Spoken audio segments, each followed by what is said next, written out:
പാവറട്ടി തീർത്ഥകേന്ദ്രത്തിൽ ദീപക്കാഴ്ച. തിരുനാളിന് തുടക്കം കുറിച്ച് ലക്ഷക്കണക്കിന് LED പിക്സൽ ലൈറ്റുകളാൽ വർണ്ണക്കാഴ്ചയൊരുക്കി തീർത്ഥകേന്ദ്രം. വിശ്വാസസാഗരമായ പാവറട്ടി വിശുദ്ധ യൗസേപിതാവിന്റെ തീർത്ഥകേന്ദ്രത്തിൽ ശതോത്തര സുവർണ ജൂബിലി ആഘോഷങ്ങൾക്ക് വർണ്ണാഭമായ തുടക്കം.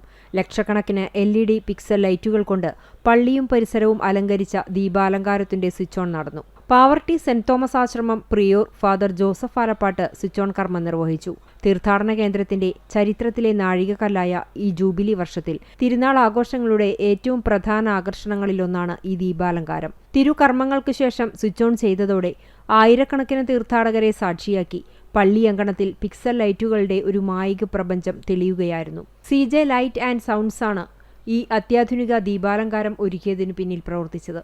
തീർത്ഥകേന്ദ്രം റെക്ടർ ഫാദർ ആന്റണി ചെമ്പകശ്ശേരി, സഹവികാരിമാരായ father Franco Fronis Cheruthanikkal, father Amal Chazhoor, കൈക്കാരന്മാരായ OT Leo Joseph, KA Joson, Jaison Vadukkoot, KJ Babu എന്നിവരും illumination committee convener CJ Wilson, മറ്റു കമ്മിറ്റി അംഗങ്ങളും ചടങ്ങിൽ സന്നിഹിതരായിരുന്നു. ജൂബിലി ആഘോഷങ്ങളുടെ ഭാഗമായി വരും ദിവസങ്ങളിൽ പാവറട്ടിയിലേക്ക് ഒഴുകിയെത്തുന്ന വിശ്വാസികൾക്ക് ഈ ദീപാലങ്കാരം നയനാനന്ദകരമായ ഒരു അനുഭവമായിരിക്കും സമ്മാനിക്കുക.